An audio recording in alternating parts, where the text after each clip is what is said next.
жарықсың. Сен барда дүниеміз гүлдейді. Сен күлсең, біз шаттанамыз.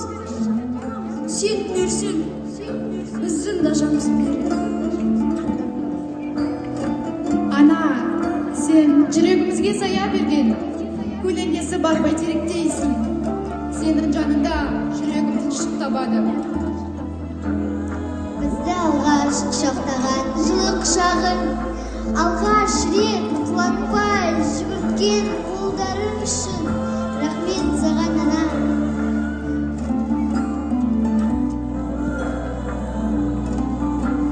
Бізді тыңдап, бізді түсініп, бұзықтық жасап ренжіткенімізде қайта кешіргенің үшін рахмет саған, ана.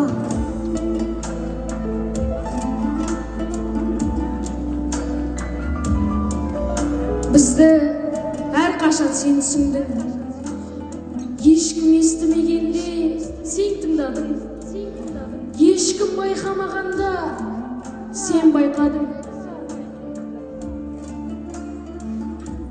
Сенің арманың біздің арманымыздан үлкен. Сенің үмітің бізді алға жетелейді. Біз құласақ, біз қайта тұр деп демегенің үшін рахмет.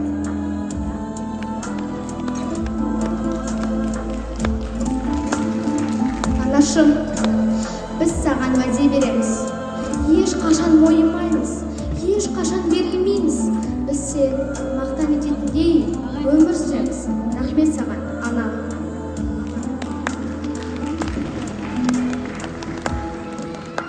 Анашым, сен бізді жақсы адам болуға үйреттің. Үлкен мейірім сыйладың. Жай ғана күнделікті махаббатыңмен. Ана, сенің әрбір сөзің мен үшін бағалы, тіпті алтыннан да қымбат. Сен таңдағы ең жұмсақ нұрсың. Сен күндегі ең тыныш үнсің. Ана, сен менің қорғанымдайсың. Біздің қуанышымыз сен еңбек, біздің жетістігіміз сен қолдау. Рахмет саған, ана. Рахмет саған, ана. Рахмет саған, ана. Ана, жүректің қуаты, өмірді шуақты күні, жан-жанына қуаныш сыйлайтын жан. Ана, біздің жарығымыз. Рахмет, бізді өмірге әкелген үшін. Біз сенің арманыңнан жалғасымыз.